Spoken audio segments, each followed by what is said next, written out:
রাস্তায় হাঁটছি, পড়ে যাচ্ছে, যে আমার হাতটা ভেঙে গেছে, পড়ে যে এরকম অনেকে আছে, ওষুধ আনতে যেতে পারছে না, তারপরে রোগী হাসপাতালে ঠিক মতো পৌঁছাচ্ছে না, মারা যাচ্ছে।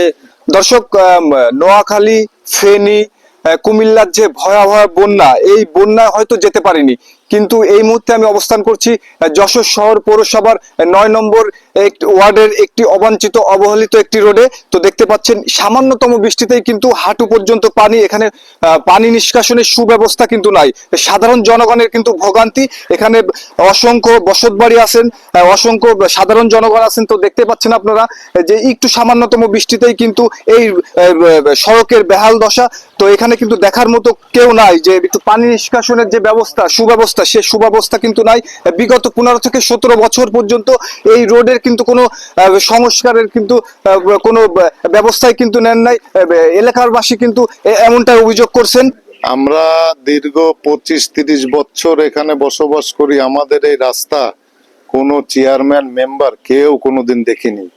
ড্রেন নাই, পানি বন্দি হয়ে থাকি আমরা। এই রাস্তার অবস্থা খারাপ, ছেলে পেলে নিয়ে স্কুল কলেজে কেউ যেতে পারে না। আমরা দীর্ঘদিন থেকে এই সমস্যায় ভুগছি। দীর্ঘ 17-18 বছর থেকে একটু বৃষ্টি হলেই হাঁটু পানি হয়ে যায়। কেউ এদিকে এই পর্যন্ত নজর দেয়নি। আমরা যশোর পৌরসভার ভিতরে বাস করি, অথচ পৌরসভার ট্যাক্স দিচ্ছি, খাজনা দিচ্ছি, সবকিছু দিচ্ছি, জমি খাজনা দিচ্ছি, ট্যাক্সও দিচ্ছি।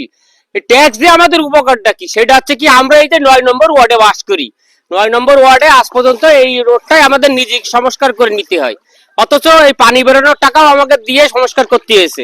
আচ্ছা, কত বছর যাবত এই রোডের সংস্কার হয় না? রোডের সংস্কার হয় না প্রায় 18 বছর। এটা বিএমপি সরকার থাকতে এই সলিং করা হয়েছিল, পরে এই রাস্তা আর কোনোদিন করা হয়নি। কারণ একটাই, যে এই এলাকার লোকজন বলে বিএমপি করে, যার কারণে রাস্তাঘাট হয়নি।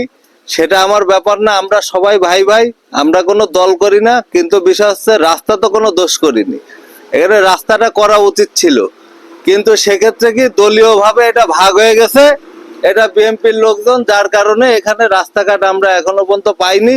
কিন্তু এটা তো আমাদের কোনো দলের ব্যাপার না, এটা হচ্ছে আমরা সবাই সুন্দরভাবে হাঁটবো, জীবনযাপন করবো, ছেলেপেলে স্কুলে যাবে ঠিক মতো, এটাই আমাদের ইয়ে। এলাকাবাসীর দাবি কিন্তু এই রোডটি সংস্কারের দাবি। ডেস্ক রিপোর্ট, প্রতিদিনের কণ্ঠ।